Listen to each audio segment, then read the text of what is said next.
हरीश रावत एक अच्छे नेता हैं और उत्तराखंडियत के बारे में हमेशा सोचते हैं। कुछ समय हम सरकार बनने का दीवान सिंह बीस जी को देते हैं। हर बूथ पे जो है मैं वोट लेकर आया हूँ। मोदी जी के नाम पर यहाँ पे विधायक दीवान सिंह बीस जी को यहाँ पर वोट दिया गया। विधायक जी को फिर से नींद से जगाने का काम करूँगा। नमस्कार, आप देख रहे हैं न्यूज़ 31 उत्तराखंड। हम आज खास बातचीत करेंगे हमारे साथ रामनगर विधानसभा से, जिन्होंने कांग्रेस छोड़कर निर्दलीय तौर पर यहाँ रामनगर विधानसभा से भागीदारी की थी। हालांकि कल जो मतगणना हुई है उसमें जो है वो जीत दर्ज नहीं कर पाए, लेकिन जिस प्रकार से जो जनता ने उन्हें अपना प्यार और आशीर्वाद दिया, करीब 17,000 वोट प्राप्त करके उन्होंने रामनगर विधानसभा में अपनी जीत तो दर्ज की है।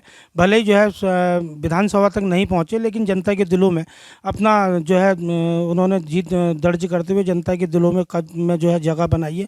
तो हमारे साथ खास बातचीत में मौजूद हैं संजय नेगी।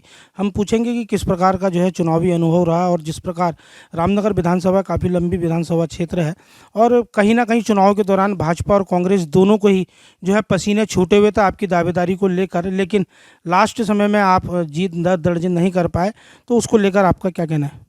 देखिए, सर्वप्रथम मैं अपने समर्थकों का और रामनगर की जनता जिन्होंने मुझे 17,000 के आसपास मतदान किया है, मैं उनका धन्यवाद करना चाहूँगा। और निश्चित रूप से ये चुनाव मैंने मात्र 13 दिन का चुनाव था और 13 दिन में एक राष्ट्रीय पार्टियों का जो सामना मुझे करना था और राष्ट्रीय पार्टी में कांग्रेस और भाजपा यहाँ पर मुख्य रूप से उनकी दावेदारी थी और बहुत अच्छा चुनाव मेरे द्वारा, मेरे समर्थकों के द्वारा लड़ा गया और हर क्षेत्र में हमने अपनी उपस्थिति दर्ज कराई। और जब कल वोट खुल रहे थे तो मैं देख रहा था कि हर बूथ पे जो है मैं वोट लेकर आया हूं और निश्चित रूप से एक निर्दलीय को इस तरीके से राष्ट्रीय पार्टियों के सामने चुनाव लड़ना एक बहुत बड़ी चुनौती थी। कहीं ना कहीं मेरी भी कमी रही होगी कि मैं मतदाताओं को समझा नहीं पाया कि मैं जीत रहा हूं या जीत की ओर बढ़ रहा हूं। और जहाँ तक सवाल रहा मुस्लिम मतदाताओं का, उनको भी मैं समझाने में थोड़ी मतदाताओं को असफल रहा कि मैं भारतीय जनता पार्टी से टक्कर लेने जा रहा हूँ और वो सारा का सारा वोट एक तरफ जो है कांग्रेस की तरफ हुआ।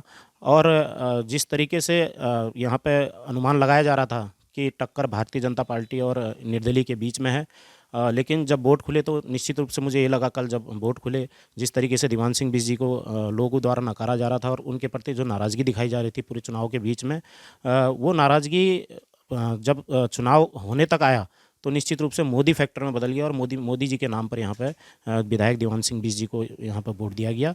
और एक लहर जो आप देख रहे हैं कि पूरे प्रदेश में चली है, यूपी में चली है और यहाँ भी उत्तराखंड में भी लहर जो है मोदी जी की चली है, जिसमें बड़े बड़े दिग्गज चुनाव हार गए। जीते हैं बीजेपी के दीवान सिंह बिष्ट। उन्होंने कहा है कि जो रुके हुए विकास कार्य है इन 5 सालों में उनको गति दी जाएगी और पिछले 5 साल के कार्यों को लेकर उनका कहना है कि जनता ने इस बार फिर से उनके मोहर लगाकर जो है उनके विकास कार्यों पर मोहर लगाकर उन्हें जिताया है। तो इस पर आप क्या कहेंगे? देखिए, मैं एक पंचायत प्रतिनिधि के रूप में लगभग 7 वर्षों से यहाँ पर कार्य कर रहा हूँ। मैं ब्लॉक प्रमुख रहा, तब भी मैंने जो है संघर्ष किया। 2 साल मुझे जेस प्रमुख बने हुए हो गए। अब भी मैं रामनगर की समस्याओं को उजागर करते रहता हूँ और दीवान सिंह बीस जी यहाँ पे 2 बार विधायक रह चुके हैं, तीसरी बार उनको जनता ने फिर यहाँ से चुना है। और उनके जहन में रामनगर की जो समस्याएँ हैं, चाहे वो रोडवेज की समस्या हो, चाहे वो पीपीपी मोड़ पर जो हॉस्पिटल दिया गया उसकी समस्या हो, या चाहे जो हमारे वनग्राम है उनको राजस्व ग्राम का दर्जा दिए जाने का मामला हो, सड़कों के मामले हों, ये सारी चीज़ें उनके जहन में है। हम उनको मैं संघर्षशील व्यक्ति रहा हूँ और मैं निश्चित रूप से बहुत जल्दी रामनगर की जो समस्याएं हैं उन समस्याओं के लिए अपनी टीम के साथ सड़कों पर उतरूँगा, धरने प्रदर्शन करूँगा। यदि दीवान सिंह बीस जी की आंखें अब भी नहीं खुली, वो तीसरी बार विधायक बन गए और अब मेरा पहला वादा यह था कि मैं इस जो रामनगर का सरकारी अस्पताल है, इस अस्पताल को पीपीपी मोड़ पे से हटवाऊंगा विधायक बनने के बाद। लेकिन मैं अब फिर से सरकार को जगाने का काम करूंगा, विधायक जी को फिर से नींद से जगाने का काम करूंगा कि सबसे पहले इस रामनगर के सरकारी अस्पताल को पीपीपी मोड़ से हटाया जाए और रामनगर का जो रोडवेज का बस अड्डा है, उस बस अड्डे को आपने कहा था कि हम बस पोर्ट बनाएंगे, उसे बस पोर्ट बनाया जाए। और जो हमारी जो ये वनग्राम है, यहाँ पे जो 24 वनग्राम है, इन वनग्रामों को राजस्व ग्राम का दर्जा देने के लिए संघर्ष किया जाएगा। और एक एक समस्या मुझे रामनगर की पता है। कुछ समय हम सरकार बनने का दीवान सिंह बीस जी को देते हैं और दीवान सिंह बीस जी को चेताने का काम हम करेंगे, विपक्ष में बैठकर यहाँ पे चेताने का काम करेंगे कि रामनगर की जो समस्याएं हैं उन समस्याओं को आप विधानसभा में उठाएं, प्रश्न के माध्यम से भी विधानसभा में उठाएं और यहाँ की समस्याओं को दूर करें। मुझे लोगों ने इतना प्यार दिया, मेरे साथियों ने इतना प्यार दिया और रात दिन भूखे रहकर, प्यासे रहकर, रुपया पैसा देकर मुझे चुनाव लड़ाया, उसके लिए मैं जो है संतुष्टि जाहिर कर रहा हूँ कि मैं संतुष्ट हूँ कि मैंने अच्छा चुनाव लड़ा। देखिए जी, जैसे आपके राजनीतिक गुरु तो पूर्व मुख्यमंत्री हरीश रावत, जिनको पहले पार्टी हाईकमान ने रामनगर विधानसभा से उनकी दावेदारी के लिए टिकट दिया था, लेकिन एंड मौके पर जो है पार्टी में भीतरघात को लेकर उन्होंने रामनगर विधानसभा छोड़ी और लाल कुआं पहुंच गए। और लाल कुआं में भी हरीश रावत की बहुत करारी हार हुई है। तो जहां एक और कांग्रेस 2022 में सरकार दवा में बनाने का यहाँ दावा कर रही थी और सीएम का चेहरा जो हरीश रावत को बनाने की भी बात चली थी और हरीश रावत भी लगातार प्रयास कर रहे थे और आज लास्ट टाइम में वो भी चुनाव हार गए।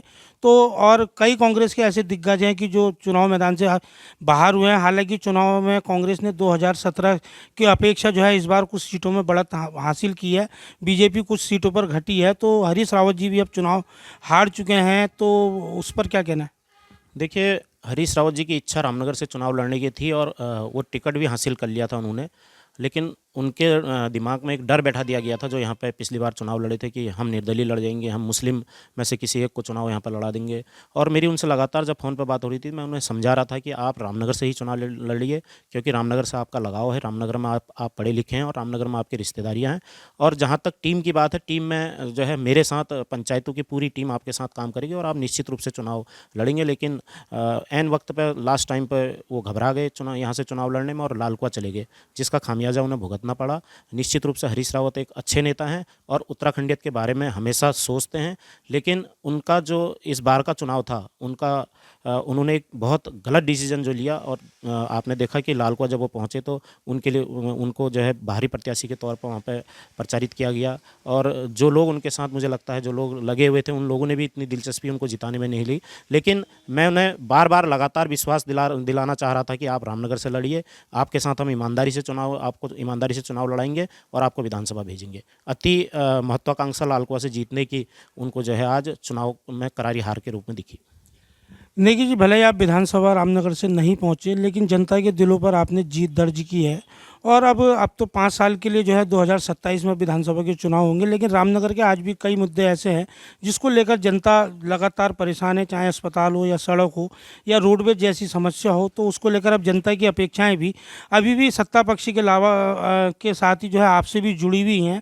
तो ऐसे में अब क्योंकि आप कांग्रेस से आपने बगावत करके चुनाव लड़ा था, कांग्रेस से भी आप निष्कासित हो चुके हैं, तो अब आप निर्दलीय तौर पर ही आप रामनगर में हैं। तो अब जनता की उम्मीद आप पर है कि अब जो है संघर्ष कैसे होगा। इनका कहना क्या था कि उन्होंने सभी जो विधानसभा क्षेत्र की सभी जनता का आभार व्यक्त कर किया है और कि जिस प्रकार जनता का सहयोग उन्हें मिला है, उन्होंने कहा वो संघर्ष और सहयोग भूलेंगे नहीं। वहीं रामनगर की जो आज भी मुख्य समस्या है, चाहे अस्पताल का मुद्दा हो या रोडवेज बस स्टेशन की मांग हो या वन ग्रामों का मामला हो, तो उन्होंने कहा कि निश्चित तौर पर जनता के संघर्ष को लेकर वो लगातार प्रयास करेंगे। और उन्होंने ये भी कहा है कि जो रामनगर की सबसे ज़्यादा इस समय गंभीर समस्या है कि रामनगर का सरकारी अस्पताल है जो पीपी मोड पर चल रहा है, उसमें व्यवस्थाएं सुधारने को लेकर और इस अस्पताल को पीपी मोड से हटाने को लेकर जनता के साथ मिलकर सड़कों पर उतरकर प्रदर्शन करेंगे और सरकार को और स्थानीय विधायक को जगाने का प्रयास करेंगे। उन्होंने एक बार फिर से रामनगर की जनता का आभार व्यक्त करते हुए कहा है कि जनता ने जो दिलों में उनको जगह दी है, उसका वो जनता का एहसान कभी नहीं भूलेंगे।